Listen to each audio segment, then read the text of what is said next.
Hello. This is On It Imagination with a Healing Garden, and this is day 2 of the Radical Global Healing Plan. I just finished today's lessons. I wrote them all out, and I you'll see. The link is down below if you want to grab the class. And I'm about to do my rounds. This is stage 2 of my rounds. I write it out. I write the lesson, and then I do the summation here. And then I make my rounds and I go to Facebook and then I go to my WhatsApp and then I go to my chambers and then I'm back on YouTube to talk about and reflect. And what I talked about today was the healing journey plan and your provision pack. It's everything you're going to need for this journey. It's the pilgrimage, it's your healing, it's somebody who comes in and says, I have no idea what I'm doing. I just know things have got to change. It's I don't know who I am, but I need something. It's those are my people. And then there's, I am doing successful. I am doing well, but something feels off. Those are my people. So if you feel off, it's because you've gotten probably 70 to 80% of the healing journey set, but you need to tweak it and you're missing pieces. So the Radical Global Healing Plan will fill in the gaps and cement and solidify what you've already built. So if you're a CEO, if you are anything of a C-suite executive, this will cement and just solidify everything. If you're in a marriage or you're just like something doesn't feel right and I don't know where I'm going and you're in the midlife crisis, this will reset you and help you. Oh, good God, it will figure you out fast. You'll walk away from it and go, wow, I'm in the wrong life. And I don't do anything without a plan. And I'm also very flex on changing my plan. You have to change your plan because people are changelings. The sooner you accept this, the easier it's going to be for you to realize that what you put in place in 5 years is not going to stay with you because you should be growing. So growing and changing is vital to our ability to adapt. It is our adaptation. And if you struggle with this concept, the idea of being a changeling opens the mind to it. It immediately is a mindset of I'm a changeling, which means whatever I build today is just to get me through to X. And I just 2 days ago broke down my mindset and rebuilt a new one. I know how to do this, and it's something I'm going to be teaching you how to do. And it's done through complete logic. So I immediately completely broke down a fraction of my mindset. And then the next day, yesterday morning, I rebuilt it exactly as I needed it for the next phase of my life to do this actually. And as soon as I was finished with it, everything was right in place where I went, all right, I'm now able and I have the right mindset now to enter this phase of life. Now, this is going to serve me until the Radical Global Healing Plan is over. Once the Radical Global Healing Plan is over, this mindset will expire and I'm going to need a new one. So I'm going to deconstruct it at the end of this journey that I'm on, at the end of this phase, and I'm going to upgrade my mindset. So that's really what you're doing is it's an upgrading of your mindset. So in order to get this started, you have to take a step back and look at the big picture of what you're doing. And what we are doing is literally changing our narrative. That's what we're doing is we're changing our story. And when you look at the collective narrative, when you take a look at the big picture of what is the mindset now, and the problem is we've had the same mindset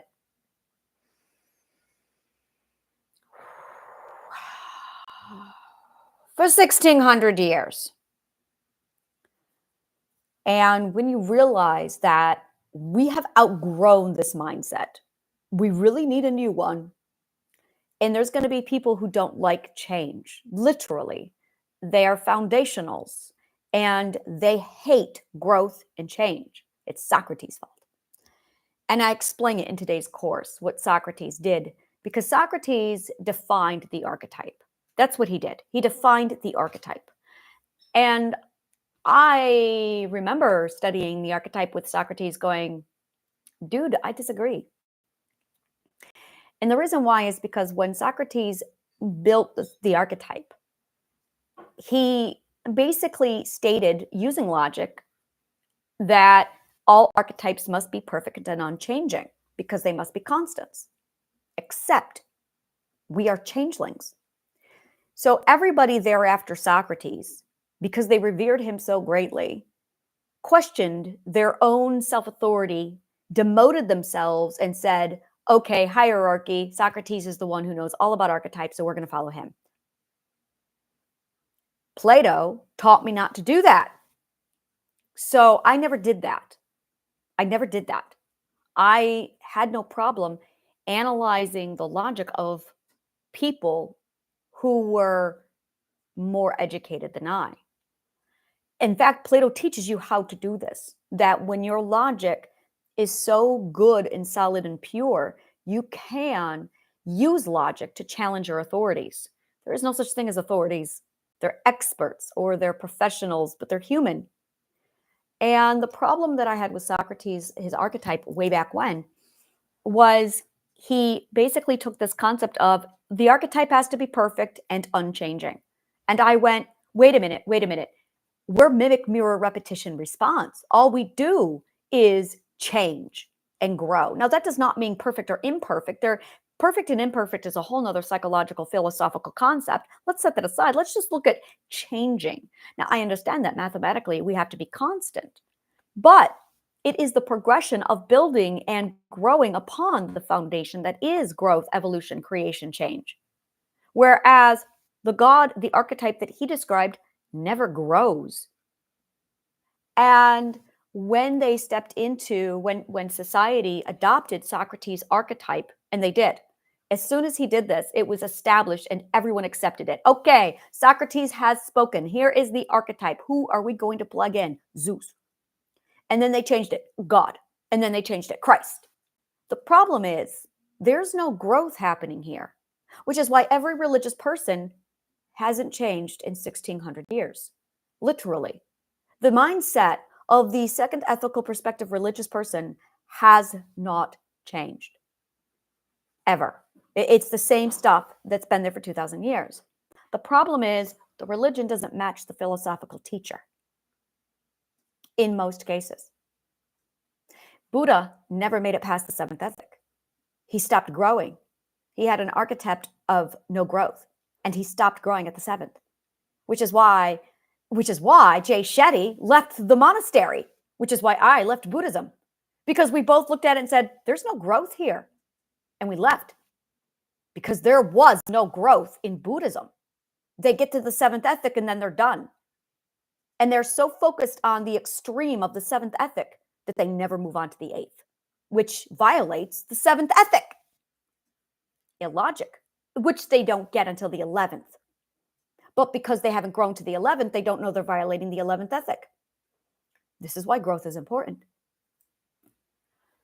So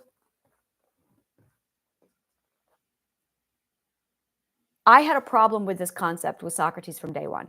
When I read what he wrote about the archetype, it was filled with logical fallacy. And all these people without logical fallacy never caught it, and it drove me crazy. That we are not at all like God in this concept because God is perfect and unchanging. So then we all got this mindset of, oh, well, because mimic, mirror, repetition, response in our psychology, oh, well, we have to be absolutely godlike and unchanging. So we stopped growing. And now you've got stunted growth from the second perspective up to the sixth. Well, up to the fifth. At the fifth perspective, people change because they abandon the religion and they go, oh, wow, growth is important. Now, the second, the third, and the fourth go, oh, change is bad, which is why everybody who is fifth perspective and lower says, oh, you're changing. I don't know who you are anymore.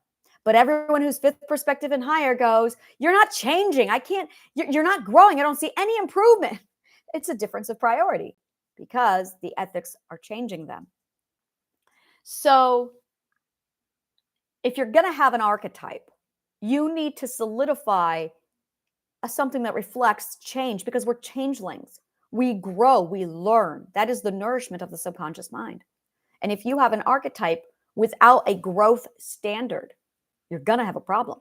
If you have an archetype with a low quality standard, you're going to hit that glass ceiling and you're going to end up suffocating yourself, which is what's going on with our culture and society, is we have the Socratic archetype still in place and it's got to come down. So ideally, and this is what we see a lot of, is we set the standard at whatever perspective we're at. Fourth perspective is where it was last set. So we're all hitting fourth perspective, and there's a lot of fifth, sixth, sevenths going, this is, I can't do this anymore. I got to get out of here because they've maxed out. So I'm setting the standard, and this is PANDO. This is why PANDO is different. I've set the standard at the point of comprehension and going on, which means my archetype, my standard always grows. So right now it's the point of comprehension. And as I grow, so will the standard. So there will always be room to grow, always. And as other people surpass me, they will become the new standard. And that will too continue to grow because that is what we do. We are changelings. And it is the motivator of grow or get left behind. Well, now you're looking at that schism. Now you're looking at the modern Neanderthal dying out because they're not growing. Survival of the fittest. Actually, it's survival of the adaptable, survival of the growing, survival of the ever-changing. We are changelings. And the moment you adapt that mindset into your head, all resistance to change will end because you are a changeling. Even when you set up a mindset or a concept, it's temporary because it's going to shift and it's going to expire and you're going to have to change it out and get something new on to adapt to where it is you have to grow. One of the things that I say a lot of is the skills that you require to get to the top tier and see executive level is not the same skill you are going to require to keep it. So while you climb, fight, claw, bleed your way up to the top and you finally get there, all the skills you needed to get there are obsolete now because you're at the top. Now you've got to learn a whole nother skill set called learning how to be gentle and wise and humble to maneuver and navigate your people. But a lot of people don't do this. A lot of attorneys don't do this. A lot of minds don't do this, where they will claw, scrape, bleed to get to the top, and then they will use those same skills to lead and manage. And now they're dictators because the skills you require to climb are not the skills you require to manage and lead everybody up there. It's a completely different skill set, but people don't have this mindset. So if you're a teacher listening to this, if you are a student, if you're a parent leading to this, if you are a business owner or a C executive listening to this, this is the difference. That the skills you require to climb and get to where you're going are not the same skills to manage and maintain it. You're gonna have to change because you have outgrown that mindset. So all that being said, that is your narrative that you're changing. You are upgrading your mindset and you're gonna have to do it over and over again. So we're looking at the healing plan. And it's this foundational self of this is the big picture. This is what we're looking at. Let's take a step back and let's look at it. And it is something that is very, very different. It really is very, very different. I want to pull it up here for a minute because it was just this whole concept of, yes, it was the collective narrative. And it was the last bit of this that I wrote. The collective narrative, the learning journey is your life fruit, the greatest life fruit of all, the foundation of the self and your healing journey plan. And that's it right there, is your learning journey is your life fruit. That is such a key piece to all of this. And this is where we've all lost perspective because we've lost the point of truth. We've lost our logic to get to the truth.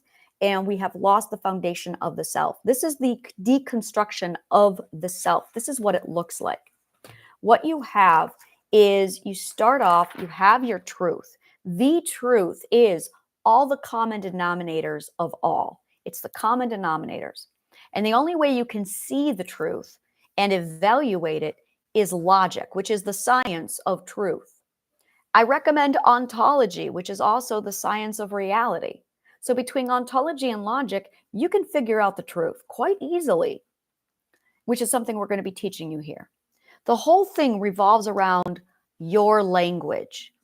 Your language is literally the spells you cast that form and create your logic and your ontology. So the words are the reality creation, the logic creation. Your truth is going to be the truth, which is the common denominators. And then you want to structure your life that revolves around the truth. So, in order to structure your life around the truth, and this is it exactly, it's called relativity in mathematics, and it's also triangulation is the other thing we're going to be going over later, and it's also going to be the Cartesian coordinate system. And that is your point of origin in relativity to plus your progression toward, which is relativity. So the Cartesian coordinate system is relativity, and you're going to triangulate. So once you have that, you have your metric to be able to determine how far away you are from truth. Now, your emotions are going to tell you exactly how far away from the truth you are. The more in pain you are, the more away from the truth you are. The more high maintenance your emotions are, if you're feeling your emotions at a level 10, that is how far away from the truth you are. Because when you stand at truth, you have your emotions are a level 1 and a level 2. And you get a lot of information from very small emotion. It's called energy efficiency.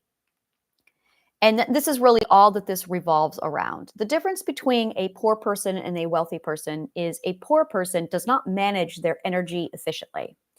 A wealthy person manages their energy efficiently. You have to be able to assess that you have more income or profit in with a high reserve that exceeds your output. Now, this is true in resources, energy, which is resources, and money, which is resources, and time, which is resources. Also, your headspace, which is resources. So, your income or profit, it really needs to be your profit, your input has to be greater than and filling up your reserve, which also has to be greater than. So, it's input plus reserve is greater than output. Now, a lot of people don't have a reserve. They have input and then output. And in most cases, their input is lower than their output. Now you've got poverty. So you need the reserve, which is actually your pool, it's your safe place. So that if you have a problem with your profit flow, then you're going to have a reserve, which can start taking out of that. But it's literally how is your circuitry? This is 100% your circuitry. And if you do not have your circuitry stabilized in this sense, it's not going to work. Now, I'm talking to you about this, and I'm going to tell you right now, I am using words that is economics. This is power economics. This is also physics. This is also psychology and healing. And this is also business. It's the same topic. It's the exact same topic. This is the foundation of all four of those. So what you are looking at is your skills in managing your input and profit with your reserve and your output. If you are not good at this skill, you're going to be poor. If you're good at it in money, you're going to be financially wealthy. If you're good at it with ethics, you're going to be ethically wealthy. If you're good at it with mental health, you're going to be mentally healthy wealthy, which is what I mean when I say optimum mental wealth is your ability to manage your profit intake with your reserve and your output. You don't have this formula of human circuitry, and you're going to be poor. So when you look at it in psychology, when you look at it in your mindset, and your mindset is the foundation, your mental health is the foundation of all of this. If you have poor mental health, then your finance is going to be also poor. You're going to have to work double time to keep your wealth. And it's all a mirror of your mental health. So you fix this in your mental health and it's all going to change. Now, here's what a lot of people don't know is your energy is a resource. Your time and your energy are resources. And if you are working 90 hours a week, plus you are doing high energy and you are getting low reward, that is called inefficient. That is shit. It's equivalent to you are building a fire and your fire needs to be big. but your fuel, and this is it right here, your fuel might be inefficient. Now, if you have inefficient fuel, then your fire is going to be really low. So you're going to require 30 times, 20 times, 60 times the amount of fuel to get an average fire. This is called inefficient. This is energy inefficiency. So now what you want to look at is you want to increase your fuel efficiency. Your fuel efficiency is your energy, it's your time, it's your resource. So when you start thinking in terms of fuel efficiency being transferred over into your reward, we're going to call that ROI, return on investment. Now, this is what you're dealing with. I like to put a value. I actually have value assignments on all of this in my life so that when I do a YouTube video, this is actually how I structured my entire business, is I put out one YouTube video. I talk for 20 minutes. So 20 minutes, I'm using highly efficient communication at Plato's point to give me the biggest bang for my buck. So now I can give you 20 to 30 minutes of my time, say what I need to say. And now that's going out to 8 billion people. Done. That's what I call high efficiency. Low energy, low resource, high impact, high return. And that's what you want. You want high impact, low energy, high return. This is what we refer to as efficient. The problem is a lot of people aren't trained. Most people are not trained in how to do this. You've got a successful business owner. They have a high ROI. Well, great for them, except they're working 90 hours a week. That means they have actually a low input. They're putting out insane amounts of energy and stress. Well, that is high energy. So now you have high energy, low impact, but high ROI. So now they're looking at their high ROI going, oh, look at that. I'm wealthy, I'm successful, but their burnout is high. Your burnout is high because you have high energy and high impact, high impact and high energy. That's not efficient. So you might be getting a high ROI, but you're literally working yourself to death. That's not smart. You have working hard, working smart, and working wise. I work wise. Working smart, working hard is no impact, high energy, high ROI. That is working hard. Actually, it's high energy, low reward. That's working hard. That's working stupid, but that's working hard. Working smart is high impact, high energy, high ROI. That's still pretty, in my opinion, that's really stupid because you are not energy efficient. So you want high impact, low energy, high ROI. Now you're working wise. So when you start looking at your workload, at your energy load, at your fuel efficiency, instead of ROI, big game changer, big game changer. But this is all about your ability to navigate and manage your knowledge about your input profit with your reserve and then your output and keeping that balanced. So now you want to fuel your input profit with a high impact and a low energy. And that's how you do it. High impact, low energy. And in order to do that, you're going to have to work on certain strategic skills called math, logic, communication. The three logic skills, the three skills that our communication, that our education system doesn't teach us, which is why we're all slaves. So once you learn how to do high impact, low energy, this is what the billionaires have learned, is high impact, low energy. So they'll have a 30-minute conversation with someone and they'll walk away with like millions and billions of dollars made. High impact, low energy. And then that profit input goes in and it's a reserve. Now it's all in ratio to your input, your output being in a relative ratio of your input. And when your profit reserve is greater than your output, you're going to be wealthy. But this doesn't just apply to finance and money. This applies to everything, including your mental health. So now let's switch over to your mental health. Self-care is the dumbest fucking thing there is in the world.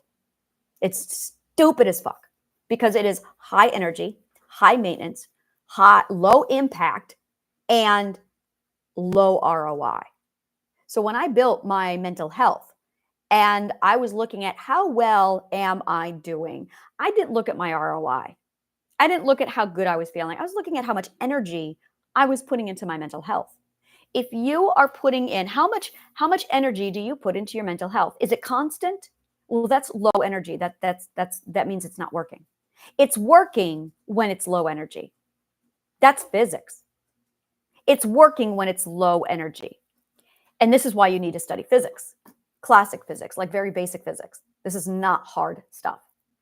So that if you are working around the clock to manage and maintain your mental health, it's not efficient because it's garbage. This is why self-care is garbage, is because you are getting high energy with very low, if any, ROI. This is why chakra stones are the dumbest thing in the world, because it's low, it's high energy with low ROI, because it doesn't work. It doesn't work. When it works, you don't need the chakra stones, which is why I don't need chakra stones. I am a chakra stone. Is because because logic is what you're dealing with. Logic is exactly what you're dealing with. Logic is is low energy, high impact, high ROI. And that's what all of Triadic healing is. That's what the entire Radical Global Healing Plan is it focuses you to step out of, stop spending all your resources, which is your energy, which is your headspace. Stop fucking around with your mindset. That is such a high energy, low impact, no impact, high energy, low ROI. Because you have to constantly rework that thing because you're putting a Band-Aid on an amputee. High energy, low impact. That is unresourceful. We're going to talk about the word unresourceful. Unresourceful is what a lot of people do not process at all in their day-to-day life. It is absent from their mindfulness and awareness. And this is the problem. Your unresourcefulness is what's costing you. It's causing you the burnout. You've got a long way to go. A long way to go.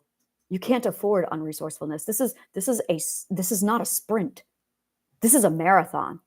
Marathon runners cannot afford unresourcefulness. You are at point A, you are trying to get to point Z. It's going to take you 2 years of constant endurance. And if you are not resourceful, you are not going to make it, which is why most people are in their 2-year healing journey for 14 years plus. Is because they don't know how to be resourceful. So the whole thing that we do with Radical Global Healing Plan and Triadic Healing is we convert you over to a resourceful. The first thing we do is switch you over to a resourceful technique that is high impact, low energy, high ROI. That's the very first thing we do. The second thing we do is we give you the skeleton so that as we go through this, you've got the big picture and it can be applied to virtually any part of your life. I'm talking about this entire concept in this video. And as I'm breaking it down for you, I'm explaining to you if you're a parent, if you're a teacher, if you're a business owner, if you're working on mental health, if you're on a pilgrimage, because it's versatile. It's versatile because it's the truth. And once you get this mindset of this is the big picture, you are needing to focus on your life journey fruit. And your life journey fruit, that is the joy. That is the point. And the word the point and purpose are often interchangeable. And this is a problem because a point is not the purpose. A point is a position, not a purpose. This is why words matter. It's because you change your logical code when you use the wrong ones. So now you're changing your focal point. So now you're focusing on the wrong thing. So you say point of comprehension. It's just because it's where I'm located. It's just a location. It's not the purpose. The purpose is the journey. The life fruit isn't the points. The life fruits are the rewards. That is a symptom of you doing it right. They are a metric. Your life fruits, you have 3 life fruits: happiness, prosperity, and love. Those are metrics that you decide that you can use as tools to determine precisely how well you're doing. They're metrics. If you have a low happiness, low prosperity, low love, well, that's how shitty you're doing. That's how unskilled you are at this. This is how much you are not doing what you're supposed to be doing. It's a metric. So that if you have high happiness, high prosperity, high love, oh, you're doing fantastic. It's literally a how's your skill set. And this is what try to killing is. It's teaching you the skill set so you can increase the happiness, prosperity, love. Here's the thing though. Happiness, prosperity, love is not the point. The point is the journey. The life fruit truly is the journey. Once you get in the journey, you actually fall into the in-between. That's where I live, in the in-between. I have no pursuit because I'm in between. I'm where I want to be. So I use my happiness, prosperity, love as a metric. I'm going, all right, those are my metrics. I know where I am now in relativity to how's my consequences, how's my happiness, prosperity, love. I'm not chasing them. You've missed the point. If you're chasing those things, you've missed the point. You want them there as a metric. You want your point of origin there as a metric. This is called triangulation. So you have your point of origin, you have your life fruits, the happiness, the prosperity, and the love. Those are your metrics. And you also have your truth. So you have truth, point of origin, and the life fruits. These three things triangulate you. And when they triangulate you, they tell you precisely where you are and then you use logic literally to measure all of that. That's it right there. That is literally like the core of all being, be all, end all, is you are triangulating yourself. That is what you are doing. And you are triangulating yourself with your point of origin, with your life fruits, and with truth. And the only way to determine where you are with your point of origin, your truth, or the truth, and your life fruits is logic. So if you don't have a solid logical skill, you're not going to be able to determine your true point of origin. You're not going to be able to determine what truth is, and you're not going to be able to use your life fruits as a metric. Instead, you're going to chase your life fruits, which isn't the point at all because you've abandoned your logic. So you first and foremost require your logic. And your logic is going to solidify the truth. And it's going to define your point of origin, which will then allow you to calibrate to get your life fruits. So logic first, truth second, point of origin third, life fruits last. Now, while you're doing this, you are building a foundation of the defined self. And now you get to live in the in-between. Now, once you're in the in-between, you have another triangulation that literally nourishes it. And it's, oh my God, I love it so much. So this triangulation is what I do every day. This is my self-care, if you want to call it self-care. I triangulate. First, I wallow and savor joy every night. This is what I do. I lay in bed and I'm like, woohoo, wallow, savor joy. And then I appreciate and I give gratitude to my love. And then I think on my people and I appreciate and I value and I love my people. But without the ability to savor joy, yeah, you're dead in the water. This is the most important skill because you can have everything in the world, but if you lack the skill of savoring joy, you won't know it. You have to practice the skill. And then I pray. I pray every night now. I haven't prayed in years. I watched Anne with an E and they taught you how to pray. And I went, oh, that's praying. No one ever taught me that. Oh. And really what it was is it's taking time for gratitude. And then it's asking for what you want, which is code for its manifestation. And I went, oh, that's it. All right. So I take time then to be grateful for and appreciate and say thank you. And then I ask. I really struggle with the asking part. So I'm practicing that skill. So there you go. And that's your big picture. That's where you're going. Now, once you get here, you're also going to get your energy name. You're going to have the point of comprehension. You're going to have all the beautiful, everything you need to maintain, manage, and nourish this. And the 12 ethics is just the stages it's going to take to get you there. And then when you get there, they solidify you, and it's the integrating of the 12 ethics into this place to hold you there. And then, oh my God, is it effortless? Like the 12 ethics are literally the low energy, high ROI. That's it right there. The 12 ethics are low energy, high ROI. They are the common denominators of everything that is good, positive, and right in this world. They are the common denominators of truth. So between the 12 ethics and that's really what try to killing is. It is the summation of all of the common denominators of, okay, this is the truth. This is literally the science and the language of truth. And this is how to use logic, truth, point of origin, and your life roots to calibrate your in-between so you can then triangulate yourself to the joy, the love, and the people in your life. And holy shit, is life fucking awesome. So now that's when the party begins. There's no other word for it. You know, this is when the party begins. You start partying. It's just fun. And it's like, all right, life is awesome. Life is fantastic. And what's great, I wouldn't say it's great, it's just interesting, is when you find somebody who's outside of the point of comprehension and their life is all fucked up and they're miserable. And you'll be talking and you'll be like having a blast. But then, and you'll say, you're just having conversation. But then they'll become twisted, malicious, angry, and then accusatory. And it's like, interesting. You got a lot of work to do, but I don't say that to them. I'm just like, okay. And then I just shut them down like, all right, so they are over. Like, it's immediate metric to see how far away from the point of truth they are so I can assess how much work they have to do and whether or not they should have access to me. And once you get to the point of comprehension, it's the ability to see all of the perspectives at the same time, all of them at the same time, so that you can see all the common denominators of all the opinions and perspectives of the world and go, oh, well, these are all the common denominators. Once you learn how to speak all the 12 ethical languages, because every ethic has its own language, once you learn how to speak all the languages and you collect all the stories, you can see all the common denominators. There's the truth. In the constants, in the common denominators. And then you summarize that, and that is the 12 ethics, which is the 4 cardinal values, which is love.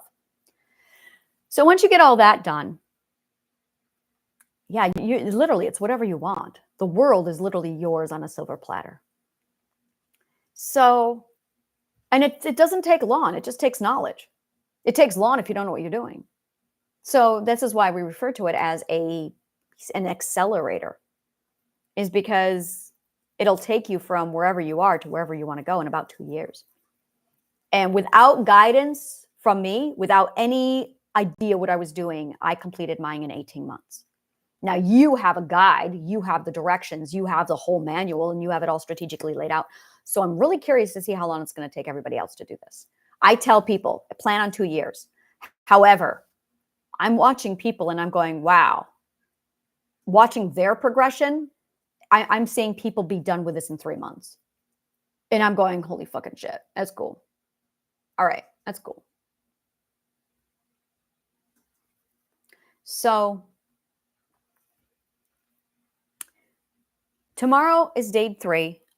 And I play every day by ear. So we're gonna be talking about a few more things. And the next 2 days, like today, day 3, day 4, we're just getting you prepared for the ascent of Mount Everest, which is metaphorical for the descent into the self, the journey into the self.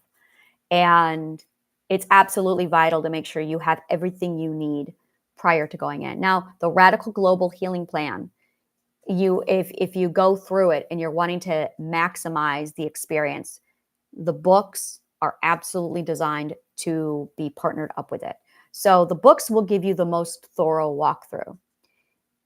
They do stand alone, but the Radical Global Healing Plan is really the workbook that partners with the books. So you have the books and you have the workbook. So the Radical Global Healing Plan is really the workbook. And yeah, that's it exactly. So this is the workbook.